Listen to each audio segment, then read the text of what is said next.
السلام علیکم ورحمۃ اللہ وبرکاتہ۔ آج ہم سورہ بقرہ کی آیات نمبر 83 سے 86 کی تلاوت کریں گے۔ اعوذ باللہ من الشیطان الرجیم، پناہ مانگتا ہوں میں اللہ کی شیطان مردود سے۔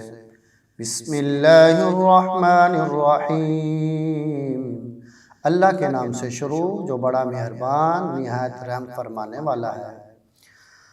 وَإِذْ أَخَذْنَا مِيثَاقَ بَنِي إِسْرَائِيلَ لَا تَعْبُدُونَ إِلَّا اللَّهَ، اور یاد کرو جب ہم نے بنی اسرائیل سے پختہ عہد لیا تھا اور کہا تھا کہ تم اللہ کے سوا کسی اور کی عبادت نہ کرنا۔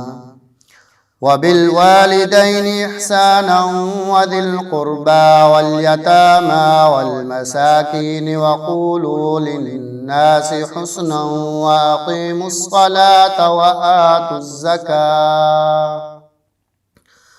اور والدین کے ساتھ اچھا سلوک کرنا، اور رشتہ داروں اور یتیموں اور مسکینوں سے بھی اچھا سلوک کرنا، اور لوگوں سے اچھی بات کہنا، اور نماز قائم کرنا اور زکوٰۃ ادا کرنا۔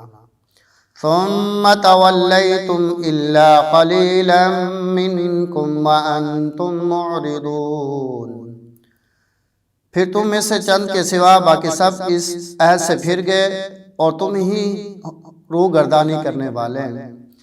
وَإِذْ أَخَذْنَا مِيثَاقَكُمْ لَا تَسْفِكُونَ دِمَاءَكُمْ وَلَا تُخْرِجُونَ أَنفُسَكُمْ مِنْ دِيَارِكُمْ ثُمَّ أَقْرَرْتُمْ وَأَنْتُمْ تَشْهَدُونَ، اور یاد کرو جب ہم نے تم سے پختہ عہد لیا کہ تم اپنوں کا خون نہیں بہاؤ گے اور اپنوں کو اپنے وطن سے نہیں نکالو گے، پھر تم نے اس عہد کا اقرار کیا اور تم خود اس کے گواہ ہو۔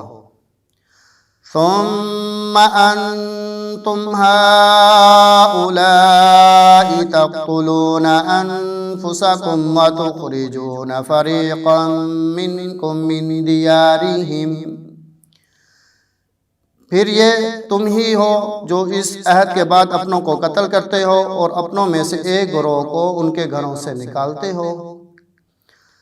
تظاہرون علیہم بالإثم والعدوان، ان کے خلاف گناہ اور زیادتی کرتے ہو، ان کے دشمنوں کی مدد کرتے ہو۔ وَإِن يَأْتُوكُمْ أُسَارَىٰ تُفَادُوهُمْ وَهُوَ مُحَرَّمٌ عَلَيْكُمْ إِخْرَاجُهُمْ، اور اگر وہ تمہارے پاس قیدی بن کر آئیں تو چھڑانے کے لیے ان کا فدیہ ادا کرتے ہو، حالانکہ تم پر ان کا گھروں سے نکالنا ہی حرام کر دیا گیا تھا۔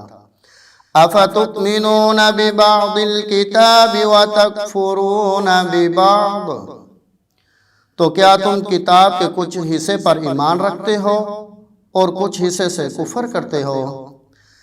فَمَا جَزَاءُ مَن يَفْعَلُ ذَلِكَ مِنكُمْ إِلَّا خِزْيٌ فِي الْحَيَاةِ الدُّنْيَا، تو جو تم میں سے یہ حرکت کرے اس کی سزا یہی ہے کہ دنیا کی زندگی میں رسوائی ہو۔ وَيَوْمَ الْقِيَامَةِ يُرَدُّونَ إِلَىٰ أَشَدِّ الْعَذَابِ، اور روز قیامت انہیں سخت ترین عذاب میں لٹایا جائے گا۔ وَمَا اللَّهُ بِغَافِلٍ عَمَّا تَعْمَلُونَ، اور اللہ ان کے کاموں سے بے خبر نہیں جو تم کرتے ہو۔ أُولَئِكَ الَّذِينَ اشْتَرَوُا الْحَيَاةَ الدُّنْيَا بِالْآخِرَةِ فَلَا يُخَفَّفُ عَنْهُمُ الْعَذَابُ وَلَا هُمْ يُنصَرُونَ، یہ وہ لوگ ہیں جنہوں نے دنیا کی زندگی کو آخرت کے بدلے میں خرید لیا، تو نہ ان پر سے عذاب ہلکا کیا جائے گا اور نہ ہی ان کی مدد کی جائے گی۔ صدق اللہ العظیم۔